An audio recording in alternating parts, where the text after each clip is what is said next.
Hi అండి. ఇవాళైతే ఎంతో trend అయిన డబుల్ కా మీఠా చేయబోతున్నానండి. దానికి ముందుగా గ్యాస్ వెలిగించేస్తాం. ముందు పాలు వేడి చేసుకోవాలి మనం.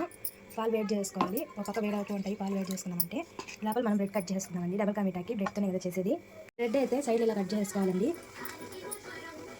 చిన్నగా ఈ సైడ్ పీసెస్ వరకు కట్ చేసుకోవాలి.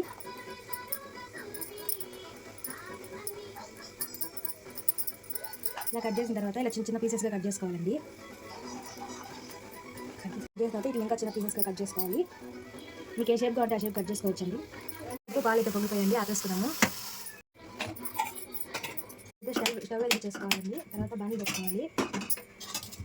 ఆయిల్ వేసుకోవాలి. ఆయిల్లో డీప్ ఫ్రై చేయాలి కాబట్టి ఆయిల్ వేడెక్కిన తర్వాత మనం కట్ చేసుకున్న బ్రెడ్ పీసెస్ వేసేసుకోవాలండి. నేనైతే అన్నీ వేసేసుకుంటున్నాను.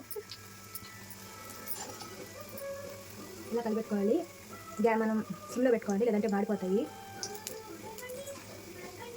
చూడండి, అన్ని ఇక్కడ కాలుతూ ఉంటే వెనకకి వెళ్ళి ఇలా రావాలండి. మరి బ్లాక్ ఐజ్ రాకూడదు, మాడిపోతుంది. ఆయిల్లో ఫ్రై అయిన తర్వాత మనం పక్కకు చేసుకోవాలి. మనకైతే మాడకుండా కరెక్ట్గా వచ్చేసాయి. మళ్ళీ బాణీ పెట్టేసుకోవాలండి. మనం షుగర్ వేసుకోవాలి. జీరా కోసం సరిపడా షుగర్ వేసుకొని దాంట్లో కొంచెం వాటర్ వేసుకోవాలి, లేదంటే మరి తిక్కుగా ఉంటుంది. ఇంకా వాటర్ వేసుకొని బాగా కలిపేసుకుంటున్నాను. జీరా మీకు లూజ్గా వచ్చిన తర్వాత మనం ఫ్రై చేసి పెట్టుకున్నాం కదండి, బ్రెడ్ ముక్కలు అయితే వేసేసుకోవాలి. వేసుకొని బాగా కలిపెట్టుకోవాలండి. బ్రెడ్ ముక్కలు కొంచెం మెత్తగా వచ్చిన తర్వాత మనం కాచి పెట్టుకున్న పాలు అయితే వేసేసుకోవాలి.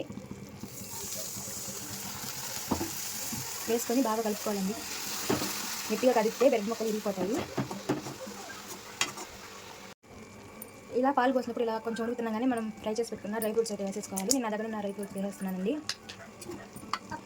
ఇలా ఒక 2 మినిట్స్ ఉండి ఆఫ్ చేస్తే ఇంతేనండి. ఇంతే అండి. ఎంతో ఈజీగా బ్రెడ్తో ఇలా సింపుల్గా తయారు చేసుకోవచ్చండి. చాలా బాగుంటుంది. ఇంట్లో స్కూల్ నుంచి రాగానే పిల్లలకి ఇలా చేసి పెట్టి చాలా బాగుంటుందండి. మీకు నచ్చితే లైక్ చేసి సబ్స్క్రైబ్ చేసుకోండి.